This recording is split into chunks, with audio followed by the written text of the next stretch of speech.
Dan Saudara, Presiden Jokowi menjawab kritikan yang dilayangkan Baca Pres Anies Baswedan soal proyek strategis nasional yang syarat titipan. Jokowi meminta agar Anies bisa menunjukkan proyek mana saja yang dimaksudkan.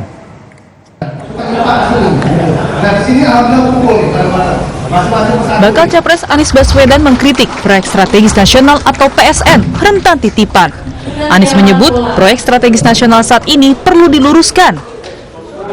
Anies bilang PSN harus sesuai dengan rencana pembangunan jangka menengah dan jangka panjang, serta sesuai dengan amanat Konstitusi UUD Negara 1945. Menjawab kritikan Baca Pres Anies Baswedan, Presiden Jokowi meminta Anies memberitahukan kepada dirinya proyek mana yang dimaksud.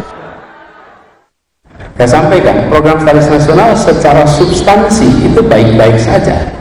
Yang problem yang kita sering alami adalah bagaimana PSN itu disusun. Tapi kalau itu tidak dikendalikan dengan baik, PSN ini kemudian menjadi titipan dari kanan kiri yang masuk tanpa kita ketahui bagaimana proses itu disusun. Ya ditunjuk saja proyek yang mana, yang titip siapa. Sebelumnya, bakal calon Presiden Ganjar Pranowo juga menanggapi kritikan Anies Baswedan. Ganjar bilang kritikan perlu dibuktikan dengan fakta untuk menghindari spekulasi dan salah interpretasi.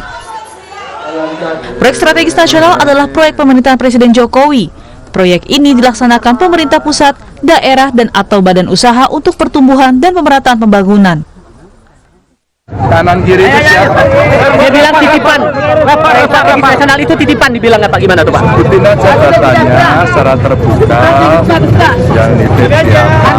Pakai data. Kalau pakai data nanti tidak akan membuat orang punya interpretasi lain. Saya juga tahu jauh dibuka pelatihan. Itu titipan kiri kanan itu siapa? Buka aja. Dugaan saya. Pak Anies yang bilang waktu itu. Ya, dugaan saya tidak ada yang bisa mengungkapkan data itu. Kalau ada dibuka. Jadi tidak menimbulkan spekulasi. Kritikan Anies Baswedan itu disampaikan dalam rapat koordinasi nasional pertama Partai Masyumi pada Sabtu lalu. Anies menyebut proyek strategis nasional saat ini adalah titipan kanan kiri. Tim Liputan, Kompas TV.